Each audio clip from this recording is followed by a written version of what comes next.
At the tail end of the Appalachian Mountains, where the Coosa River flows past Bluff Mountain, sits the small town of Gadsden.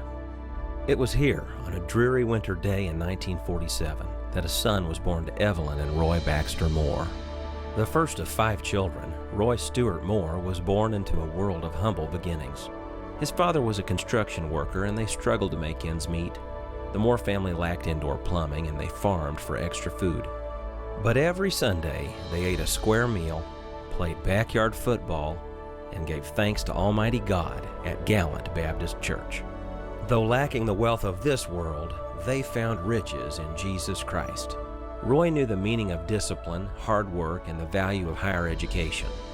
He received an appointment to the U.S. Military Academy at West Point, where he learned the importance of duty, honor, and country.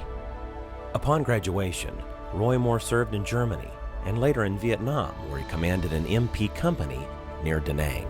When Captain Moore returned home, he attended the University of Alabama School of Law, and after graduation was sworn in as Etowah County's first full-time Deputy District Attorney.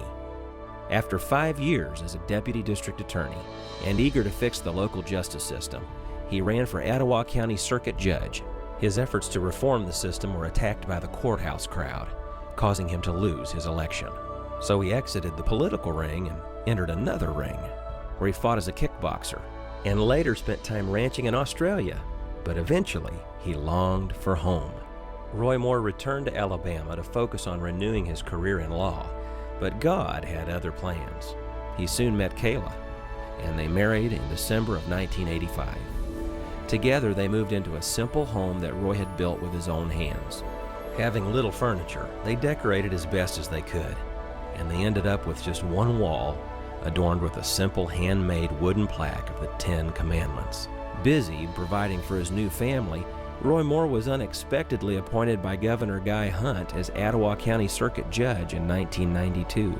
Finally, the Lord had given to him what he had not been able to obtain on his own: an opportunity for public service and a chance to uphold justice. Judge Moore decorated his new courtroom with help from Kayla and friends, and decided that the plaque of the 10 Commandments that had adorned one wall in their new home would be better suited for his courtroom, serving as a reminder of our nation's godly heritage and the foundation of our moral law. From the very beginning, he was targeted by the ACLU.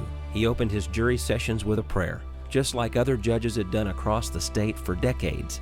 But it was his display of the 10 Commandments that they objected to the most. So when he refused to remove the plaque at the request of the ACLU, he began his long battle to recognize the sovereignty of God. Your understanding is that the federal court ordered that you could not acknowledge God, isn't that right? Yes. And if you resume your duties as Chief Justice after this proceeding, you will continue to acknowledge God as you have testified that you would today. Absolutely. No matter what any other official says. Absolutely. Without, if I can clarify that, without an acknowledgement of God, I cannot do my duty. I must acknowledge God. It says so in the Constitution of Alabama. It says so in the First Amendment to the United States Constitution. It says so in everything I've read. So the only point I'm trying to clarify, Mr. Chief Justice, is not why, but only that, in fact, if you do resume your duties as Chief Justice, you will continue to do that without regard to what any other official says. Isn't that right? Well, I will do the same thing this court did, in starting with prayer. That's an acknowledgement of God. I would do the same thing that justices do when they place their hand on the Bible and say, "So help me God." It's an acknowledgement of God. The Alabama Supreme Court opens with, "God save the state and this honorable court." It's an acknowledgement of God. In my opinions, which I've written many opinions, acknowledging God as the source, a moral source of our law. And I think you must. During the trial of this matter, Chief Justice maintained his defiance, testifying that he stood by an earlier statement given by him to the Judicial Inquiry Commission, in which he stated in part, "I did what I did because I upheld my oath, and that's what I did. So I have no apologies for it. I would do it again." The Chief Justice showed no signs of contrition for his actions. Because of the magnitude of the decision with regard to sanctions for the Chief Justice's violation of the canons of judicial ethics was a difficult one for this court to make. Finding no other viable alternatives, this court hereby orders that Roy S. Moore be removed from his position of Chief Justice of the Supreme Court of Alabama. This court is now adjourned.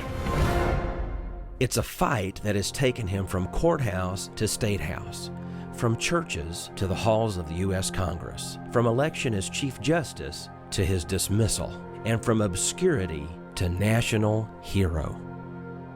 All the while, Judge Moore has simply tried to uphold his oath as a judge and recognize the divine foundation of this nation. But the fight is far from finished. Forbid it, Almighty God, I know not what course others may take. But as for me, give me liberty or give me death. Together, we can guide this nation through rough waters and back to the safe harbor as one nation under God.